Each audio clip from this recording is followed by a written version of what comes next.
Our next test is going to be the chi-square test for goodness of fit. This is a really unique test. It's not used terribly often, but it is used occasionally and it serves a specific purpose. In fact, the reason we're going to use this test is when our dependent variable is nominal or categorical. So when we're looking at things like, do preferences between brand A or B differ across males or females? That's going to be brand preference is a categorical variable. I chose brand A, you chose brand B. There's not really a degree of or quantity of how much we like each brand. It's just a simple binary outcome. Chi-square tests are sometimes called nonparametric tests, and this is simply because the dependent variable, being categorical, isn't going to have a distribution that could be normal. So when we talk about most of our tests, we actually use interval or ratio scales of measurement in our dependent variables, and it makes sense to think about those variables as being normally distributed. But nonparametric tests are distribution free because there's no way that it would make sense to think about them as using a normal distribution. So the logic of the chi-square test is going to be comparing what we observe in our sample to what we would expect by chance, and then trying to determine whether or not that difference is reasonable to expect by chance or is unusual. So in this case, we're going to be comparing frequency data, the frequency observed, to the frequency expected. So let's just talk through a quick example. Say I'm polling UGA students and I'm asking them about Coke versus Pepsi. And I say, okay, to 100 students, which do you prefer, Coke or Pepsi? I could compare among those students, how many of them choose Coke versus Pepsi? And maybe this is Athens, which is so close to Atlanta, so maybe I have 70 people say that they prefer Coke, and I've got 30 people say that they prefer Pepsi. So the logic of this test is going to be comparing this observed data to what I would expect by chance. Well, how do I determine what I would expect by chance?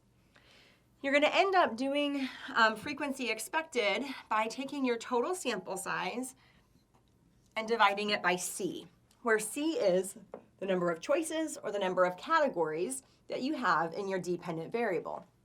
In this case, I had two choices, Coke or Pepsi, and I tested 100 people.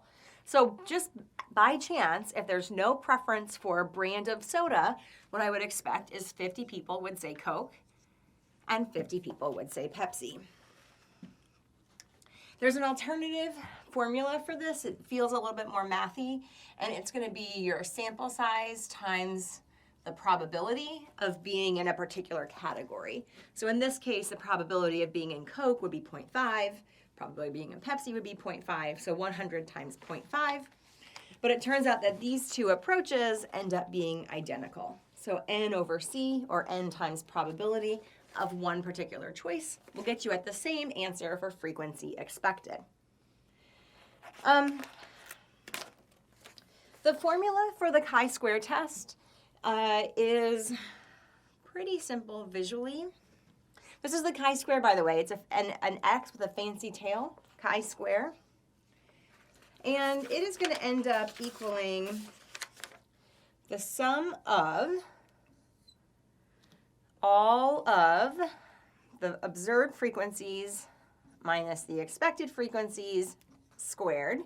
So this is a simple deviation score, so we're going to have to square it in order to do math, divided by the frequency expected. So for each category, you're going to take the observed minus the expected, square it, divide that by the frequency expected, and then add all of that up to get your chi-square value. Now, the chi-square distribution is going to be your last new table for the semester, so you should already have it printed out. So when we're talking about then how we're going to compare this value, how are we going to compare chi-square before and after, or obtained versus critical, we need to know about the shape of the distribution. So the chi-square distribution is positively skewed, like the F test. It also has minimum scores of 0, and it has really, really big maximum scores. The chi-square test actually changes shape pretty dramatically. Like sometimes it'll look like this, like Positively skewed, outliers are over here, but these two shapes look very different from each other. All that to say, if you ever see a chi-square curve that looks like this, it doesn't necessarily mean that it's wrong. But this is the kind of shape we usually think about in terms of positive skew. So the chi-square distribution is positively skewed. It has all values that are 0 or higher, and in order to calculate your degrees of freedom, you'll just simply need to reference C again. C are the number of choices. So the degrees of freedom for the chi-square distribution are C minus 1. All right, I'm going to pause here and then set up a practical example. Okay, so for our example, I am going to be talking about different preferences for visiting national parks. So if I asked you whether you were interested in visiting Redwoods National Park, or Glacier National Park, or Arches National Park, or Yellowstone National Park, you could make a choice about which of these parks would you most like to visit next if you were taking a quick vacation. Let's say we had a total N of 80. We had a few here, and we had a few here, we had a few here, and then we had a whole heck of a lot of people here. So 55, 65, 75, 80, perfect. So this looks sort of like the data that I got the most recent time I asked my actual stats class about which park they might most want to visit. So we can test a 4-step problem here.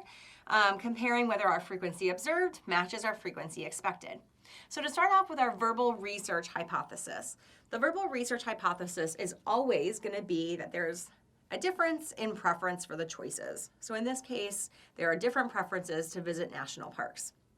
The verbal null hypothesis would be that there is not a preference for visiting different national parks. Our verbal hypotheses, after that comes our mathematical hypotheses. So our H sub 0 and our H sub 1 are both going to reference our frequency observed and our frequency expected.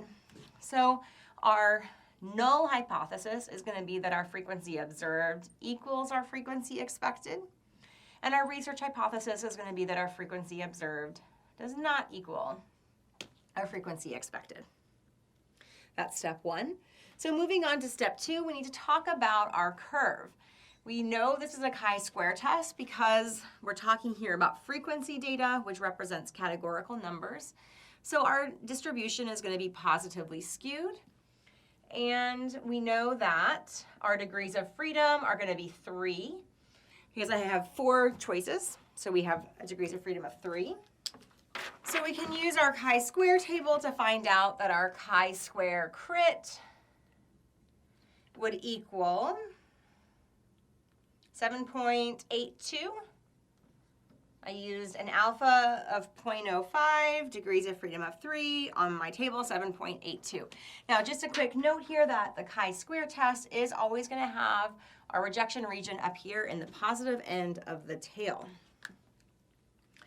Okay, so that's pretty much step 2 for the chi-square test. Our next step is going to be to do all of the math of this.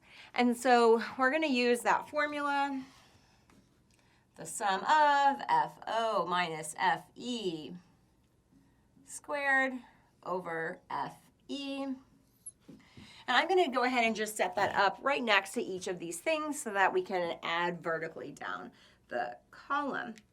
Before I do that, though, we do need to identify what our frequency expected would be. So we had a total number of 80 people, and we had 4 choices. So our frequency expected value is going to equal 20. 80 divided by 4, or 80 times 0.25. So if this is our frequency observed, and our frequency expected for each of these is 20, I can go through and do the math to get this little unit for each of my different choices. I'm going to do that real fast. And I'm going to let the editing team delete out this part of where I'm actually doing the math.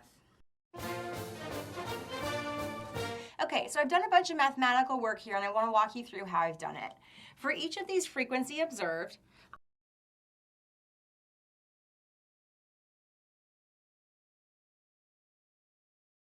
value to get 100, so that's the numerator over here. Then I divided by 20 and that got me 5. So I did that for each of my different choices and obtained these values. When I add them all up, I get my chi-square obtained of 82.5. Now that feels like a huge number, but it's not that unusual. Chi-squares, like I said, they can have really huge values out into the tail. So don't freak out if your numbers are really big for chi-squareds. It'll happen sometimes. In step 3, we need to do what we always do, which is compare our obtained value to our critical value. And you can tell, hopefully, that 82.5 surpasses 7.82, that it falls in our rejection region. So we are going to reject the null hypothesis, and we're going to conclude that there is a preference for which national park people would most want to visit next if they could.